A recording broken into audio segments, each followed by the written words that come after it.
Most of the animals who come to us are orphans, and it's because their whole family's been killed, and literally they are not worth the bullet.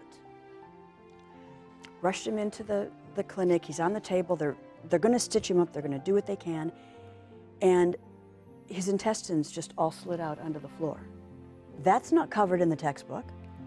If you're being the foster parent, you don't actually care for the baby, you wear them.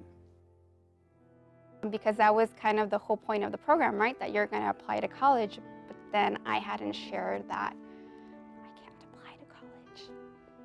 And it took me like 20 minutes of reading through these documents to like have a realization of like, wait, this is me they're talking about. This is my story. I have experienced this. This is my life. And what we've come to realize is that our job is far from done upon high school graduation day. Nationally, only 11% of first-generation college students who make it to college will actually earn their degrees within 6 years. Just 11%. My favorite day of the year is always our graduation day.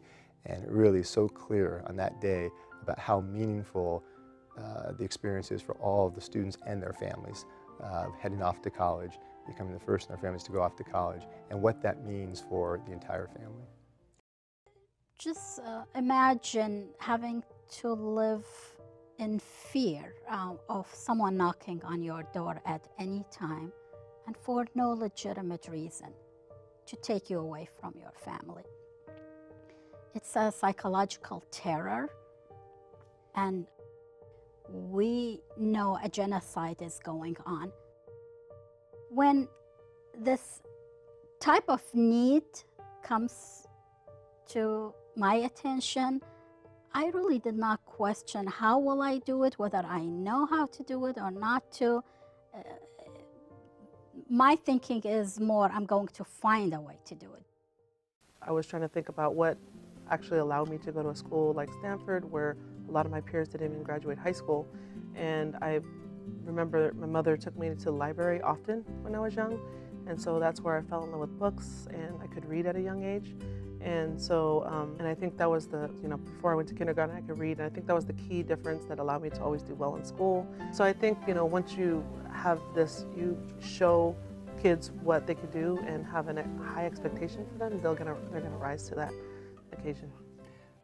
But all the time there was this nagging memory of dreams of teaching math to girls in Africa. I didn't know what to think. I didn't know what the school would be like. I didn't know where I would be living. I'd be living in a little round hut and sleeping on the floor. But this has been another lifetime of experience for me that I would never have had